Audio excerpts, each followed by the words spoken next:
new Poppy Playtime game was just announced with a whole new trailer we're gonna break down and talk about everything we know about the game, including some exclusive leaks and info I just received, along with some new gameplay changes to Chapter 3, some big lore reveals for the entire game, big updates on Chapter 3 coming to mobile, some behind the scenes, and much more. So starting off big, Chapter 3 has previously gotten a couple different patches to fix the many minor issues with the game, and recently they actually released a whole new third patch that added mostly more bug fixes as well, but also some pretty big gameplay changes like the addition of a chapter selector that lets you go back through the game and pick where you want to start, which is pretty handy. They fixed some spelling mistakes in the credits, put in some new animations, and they also added another new phone call with Ollie to tell the player where to go after plugging in the counselor room power at the end of the game. It looks like we're a tiny bit short. I'm sending one last key. Poppy used it when you met up with her earlier to activate the skylights. Go back over there and find the cord.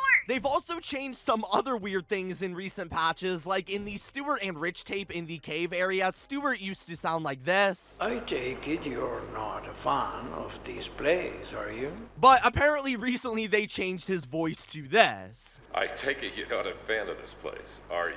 I don't really have any clue why. Maybe there was a problem with the other voice actor, but that's another interesting change. Speaking of Chapter 3, though, a big question people have been wondering is when could the game end up coming onto mobile, if at all? Because the game is so big, it would definitely take a while or not even be possible to release on mobile. But fortunately, on their Discord server, somebody was talking about the game being ported onto phones, and the CEO actually responded confirming that it's coming later this year in 2024. So that's going to be coming extremely soon. And speaking of the CEO, they also had told us in their Discord server that graphic novels and novels are also coming to Poppy Playtime, meaning that while it's already confirmed one book is going to be releasing this year for the franchise, there's already plans to release other books and graphic novels based on the game as well at some point in the future, which makes me excited because that means more lore, but also worried because I don't want them to hide everything in the books like another franchise.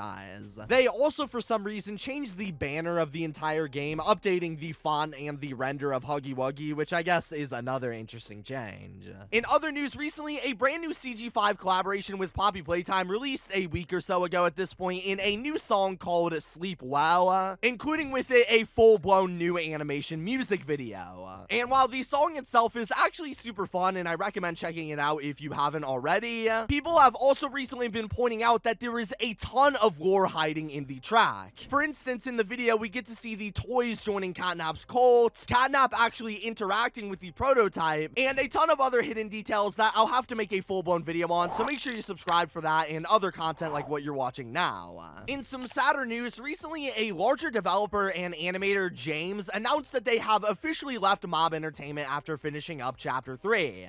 And this is actually pretty interesting and maybe even worrying, because if you didn't know, Chapter 3 had a ton of work done by James, among other people who have worked higher up in the game that have since left the company. And so since then, a big worry people have been wondering is how losing these employees could affect the future of the games and stuff like Chapter 4. But either way, we'll see further along, and I wish them the best with their future ventures. And on the brighter side with this, James also released a massive animation reel that showed us a ton of the behind the scenes into Chapter 3's animation, including multiple versions of Catnap's design, Miss Delight's good and ruined version, which still confuses me because I don't know where her good version shows up in the game at all. Maybe it was scrapped, I'm not sure. And they also showed some early prototyping for some other game mechanics, among many other behind the scenes from other developers that I'm also sure to make a standalone video on. In terms of new merch, recently some YouTube channel called GH's, I believe, have just released some officially licensed Smiling Critter plushes of all of the characters, so that's pretty interesting. And they've also released another Catnap plush among the many others with Fat Mojo, along with them making another PJ Pugapillar plush as well, which all look pretty cool, but I'll admit they are making way too much merch right now, I'm not gonna lie.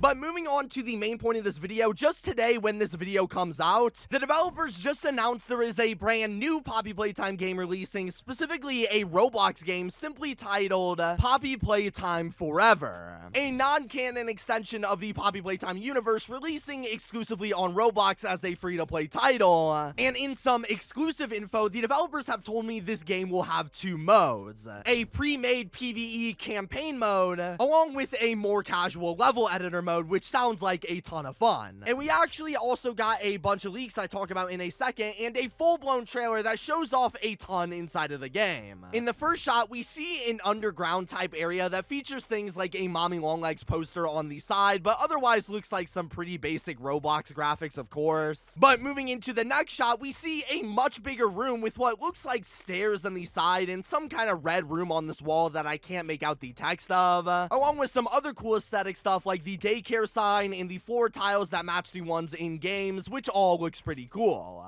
In the next shot, we see the player running around the new game's location before looking behind them, seeing they are chased by Huggy Wuggy. And in the shot, we can see that we're actually going to have a bare bones version of the GrabPacks that actually look pretty decent. And plus, in the shot in the right corner, we can see it gives us a task saying solve the laser puzzle, with what looks like a big red laser being pointed at the wall over here, suggesting we will have to do something with it in game. And in the left corner of the UI, we can see what appears to be a blue key card as well. In the next shot, the player is seen running through a vent hastily with the task just saying run and some dialogue at the bottom saying there's nowhere to go. But this suggests that there's going to be some kind of chase scenes in this little game. And plus, in the bottom left, we can see the player now has 3 key cards, suggesting we're going to be collecting multiple of them. In the next scene, we can see the player entering some fuses into a fuse box that then open a door, again with the person in the mysterious dialogue saying finally. Next, we get a shot of the player looking at a bunch of random monitors with little Roblox guys on them and a timer counting down from 50 seconds, likely suggesting this is some kind of puzzle and we're going to be on a strict time frame as well. In the next shot, we get to see the actual level creation system and us placing down things into our own factory where we can build tiles and walls. And in the next scene, we actually get to see the player adding some Mommy Longlegs characters or statues into the game as well. And this is continued more in the next frame, where we see ourselves actually setting up a door power system of our own, suggesting we will get to customize pretty much everything about the actual puzzles, which again I like to see. And then the trailer cuts to its final shot saying Poppy Playtime Forever, releasing here on February 29th in just a few days. So looking at the entire trailer, it looks like it's actually going to be a pretty fun game, showing us parts of the campaign and most importantly the level editor. And this isn't even all the news we got for the game, because while it's hard to find, you can actually locate the official Roblox page for the title. And while obviously you can't play the game yet, this new page actually gives us a couple new screenshots. One here that shows Huggy Wuggy posed like a statue with a bunch of blocks spelling his name in the background, and another one here showcasing the level editor, which they're calling the Creation Suite. And the page also includes a description about the game, confirming there will be a multiplayer campaign and a level editor, of course, but we'll also be able to play other people's levels and unlock skins, characters, level packs, and more, whatever that means. Not to mention, with this page being uploaded, people have also leaked a number of different cosmetics coming into the game as well, such as this Playtime Co hat, a catnap face, Boxy Boo, Bunzo Bunny, and a catnap necklace, along with some other outfits and cosmetics we'll imaginably be able to earn or buy throughout the game. And for those of you worried this was just a rush project they made out of nowhere, the page for this was actually created in May of last year, so it's actually been in development for a long time by the company Jazzwares, which also means this shouldn't take resources from other upcoming titles like Chapter 4 and Project Playtime if that ever comes back. So this game looks super fun. It won't be anything massive, no lore or anything in here, but I'll make sure to live stream the game the moment it drops, so make sure you subscribe for that, and peace out, guys.